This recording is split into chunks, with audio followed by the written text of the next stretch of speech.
Good morning students. Today our topic is class 11th history subject part first chapter number 4 इस्लाम का उदय व विस्तार। तो आज इस चैप्टर का हमारा एक लास्ट क्वेश्चन बचा हुआ है जिसके बारे में हम बात करेंगे, जो कि मध्यकालीन इस्लामी जगत में वास्तुकला का विकास दिखा रखा, जिसमें हम मस्जिद और महल के बारे में बात करेंगे।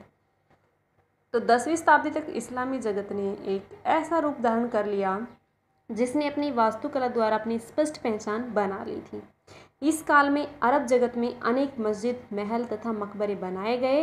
इनकी विशेषता का वर्णन इस प्रकार है, जैसे कि पॉइंट फर्स्ट मैंने आपको दिखा रखा है इसमें मस्जिद। तो मस्जिद इस दुनिया की सबसे बड़ी बाहरी प्रतीक धार्मिक इमारत मस्जिद थी। स्पेन से लेकर मध्य एशिया तक फैली मस्जिदों, इबादत गाहों, मकबरों का मूल रूप एक जैसा ही था। इसकी मुख्य विशेषता थी मेहराबे, गुंबद, मीनार तथा खुले सहन। ये इमारतें मुसलमानों का धार्मिक तथा व्यावहारिक आवश्यकताओं को पूर्ता करती थी। इस्लाम की पहली शताब्दी में मस्जिद ने एक विशेष वास्तुशिल्प का रूप धारण कर लिया था।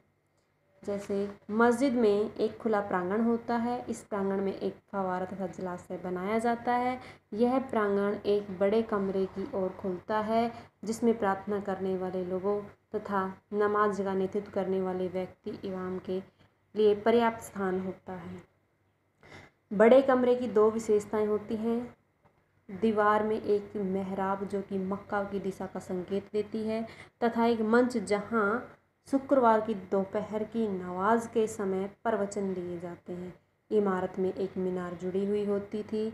इसका प्रयोग नियत समय पर नमाज के लिए लोगों को बुलवाने के लिए किया जाता था। मीनार नए धर्म के अस्तित्व का प्रतीक है। शहर और गांव के लोगों के समय के अनुसार 5 दैनिक नमाजों की सहायता से लगाते हैं। मस्जिद की ये विशेषताएं आज भी विद्यमान है। मस्जिद के केंद्रीय प्रांगण के चारों ओर बनी इमारतों के निर्माण का स्वरूप न केवल मकबरों में बल्कि सराय, अस्पताल और महलों में भी पाया जाता है। सेकंड पॉइंट है हमारा महल का। यहाँ उमैदों ने नखलिस्तानों में मस्तली महल बनाए। इसमें फिलिस्तीन के खिरबत उल मफजर, जॉर्डन के कुर्साई अणु शामिल थे। ये महल विलासितापूर्ण निवास स्थान तथा शिकार व मनोरंजन के लिए विश्राम स्थल का काम देते हैं। महलों के चित्र, प्रतिमाओं और भव्य पिचकारियाँ से सजाया जाता है। वासियों का समरा में बागोत और बहते हुए पानी के बीच एक नया सहाई शहर बनाया गया। इसका उल्लेख खलीफा हारून अल रशीद की से जुड़ी कहानियाँ और अखानों में मिलता है। अब्बासियों ने बगदाद में और फितिमियों में, काहिरा में भी महल बनवाए, परंतु ये महल लुप्त हो गए थे। तो इस चैप्टर में हमारे ये लास्ट क्वेश्चन था, लेकिन इसी से रिलेटेड कुछ आपके अनुच्छेद भी आते हैं जो एग्ज़ाम टाइम में आते हैं। जैसे इसमें हमारा आदर्श विद्यार्थी का दे दिया है या फिर कागज़ का दे दिया, इस्लामी कैलेंडर का दे दिया। तो ये आपको पूरा एक पैराग्राफ दिया जाता है। उस पैराग्राफ से रिलेटेड कुछ क्वेश्चन पूछे जाते हैं जिनके आपको आंसर देने होते हैं। तो यहाँ पे हमारा कुछ टाइम लाइन बच जाती है। तो वो टाइम लाइन देखो मैं यहाँ पे आपको बता देती हूँ। जैसा कि इस चैप्टर में 595 से रिलेटेड हमने कुछ पढ़ा है। तो ये हमारा पैगंबर मोहम्मद की खजीदा से शादी, और खजीदा मक्का में व्यापार करती थी और धनी थी। आगे चलकर उन्होंने इस्लाम का समर्थन भी किया था।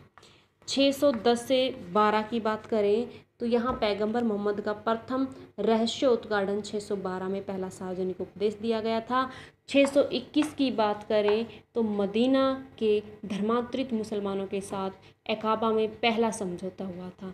622 की बात करें तो मक्का से मदीना हिजरत, मदीना के अरब कबीलों ने मक्का से आने वाले मुहाजिरों को शरण दी थी।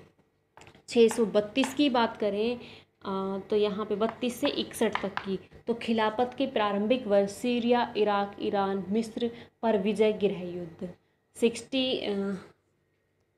661 to 75 तक बात करें तो दमिश्क का राजनीतिक बनना। 750 से हम 45 तक बात करें, 945 तक,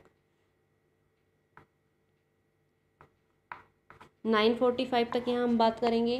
तो अब्बासी शासन यानी कि बागदाद की राजधानी यहाँ पे बनाया गया था। 945 की बात करें तो यहाँ पे बागदाद पर हवाइयों का कब्जा और साहित्य व सांस्कृतिक पृष्ठपोषण हुआ था। 1063 व 1092 की बात करें तो यहाँ पे निज़ामुल्क का शासन था।